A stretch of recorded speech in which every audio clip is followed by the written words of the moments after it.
cocaine and marijuana because we believe they can distort time perception by compressing time or lengthening time. Hi, Ray. Is everything ready? Hi, Ron. Yes, everything's ready. Good, let's go. He's going to test whether these chemicals change the stopwatch mechanism that allows the rats to measure time.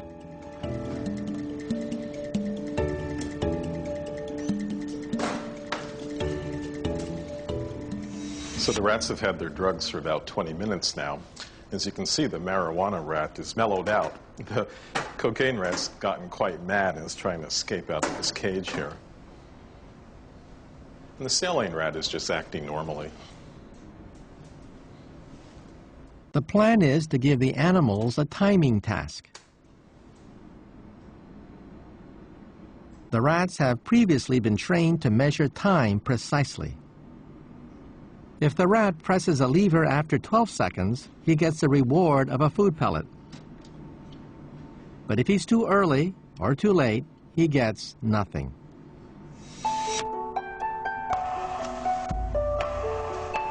The rat, given saline only, does this task perfectly and presses the lever after 12 seconds, the correct time.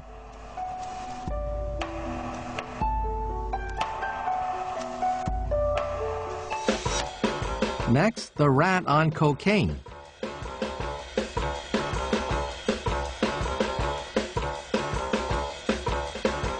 For this rat, time seems to zip by.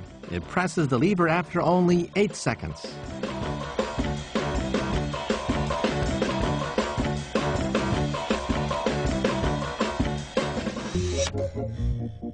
And lastly, the rat on marijuana.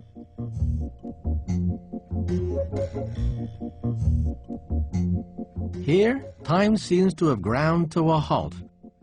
This rat doesn't press until 16 seconds have passed. So overall, we're seeing a modulation of the stopwatch, where we can speed up the stopwatch and slow down the stopwatch, or we can maintain normal speed under control conditions.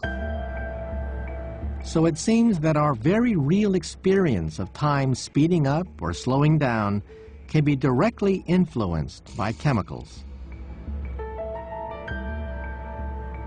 And this could account for what's happening in the free fall. Under high stress, we release adrenaline, and this, just like a drug, affects the chemical pathway of our stopwatch, slowing down time.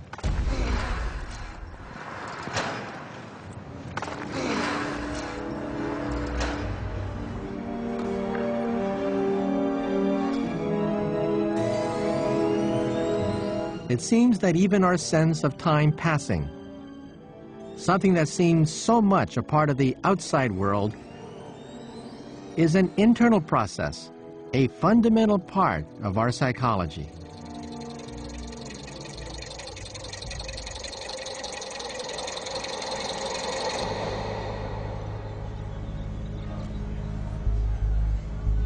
But not all our sense of time can come from within.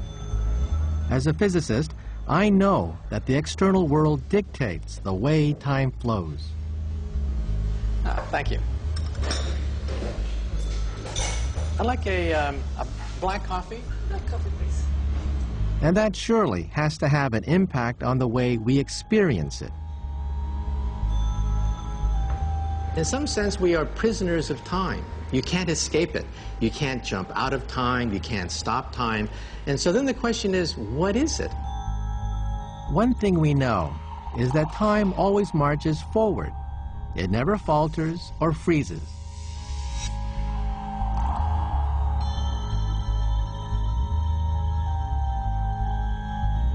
These rules seem obvious, but in fact, it isn't immediately clear how or why they come about. Well, when I was learning physics for the first time, I had the shock of my life when I suddenly realized that the laws of physics do allow you to go backwards in time. There's nothing in the laws of physics that says that time has to go forward. And so then the question is, why does time run forward and not backward?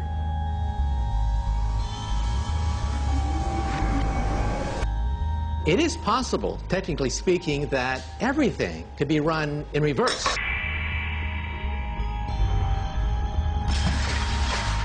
The reason we don't see time reverse in real life isn't because it's impossible, only very, very improbable.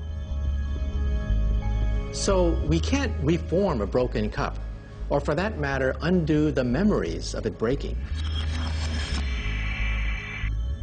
It is so improbable that it's not going to happen in your lifetime, or for that matter, the lifetime of the universe.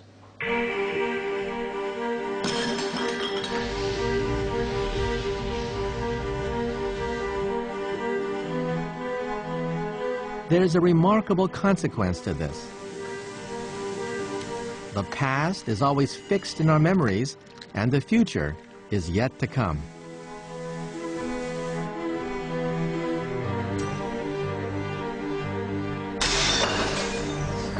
And this creates our crucial human awareness of the arrow of time, of past, present, and future. This understanding has long been regarded as uniquely human. But recently, that's been thrown into question.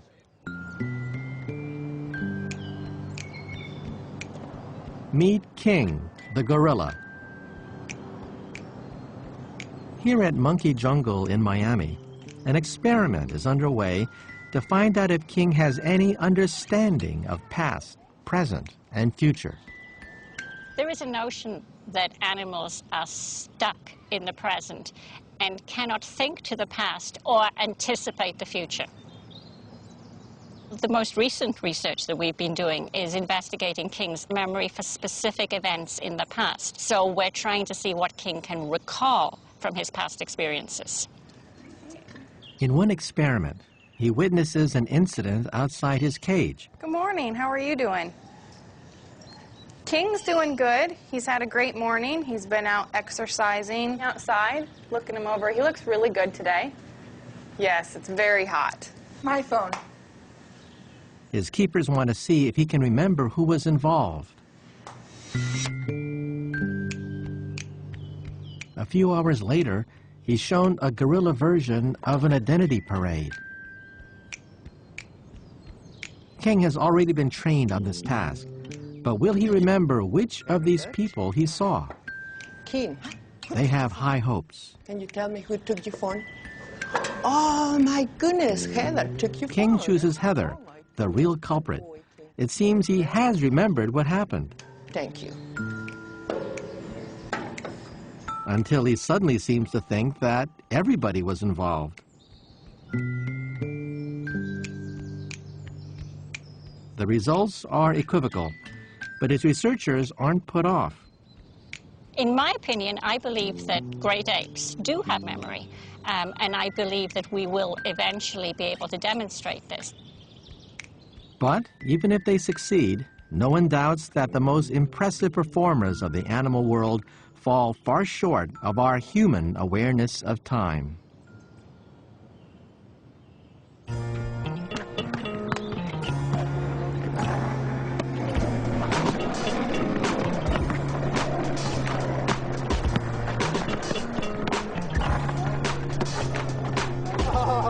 The whole of human society is built around our ability to comprehend time as the past, present, and future.